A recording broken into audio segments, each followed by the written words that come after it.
let's follow you going in that way. Regarded by protesters as the best defence tactic, tunnels are costly and time-consuming for developers to deal with. One tunnelling veteran described them as being dangerous and a desperate tactic of desperate people.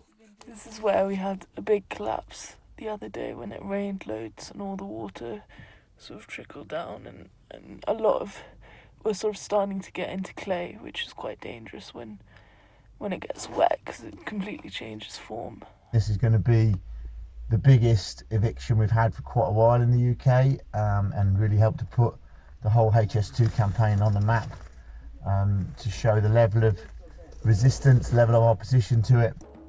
Developed in the anti-road protests of the 1990s, like this one against the A30 in Devon, the tunnel protest made household names of veteran campaigners like Swampy, Daniel Hooper, and generated huge publicity. He's also protesting against HS2. But they also swayed transport policy against road building. I feel that it's the only way to get a voice these days. I mean, if I wrote a letter to my MP, would I have achieved all this?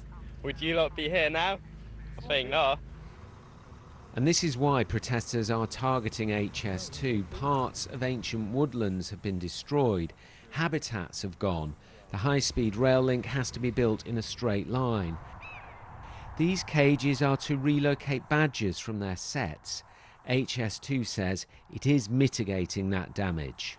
Where we are impacting on the natural environment, we're translocating species. We're going to create 60 new habitats. In fact, the planting area for trees and shrubs on HS2 is 30% greater than the area that's impacted by the railway. So our intent is that the sort of net effect of all our work in this area ultimately enhances the natural environment.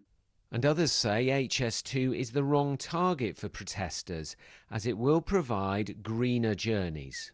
The government is pushing ahead with its road building programme. They don't help congestion, they induce more demand, they result in more carbon emissions right at the time when we need to be reducing our carbon emissions from transport towards zero.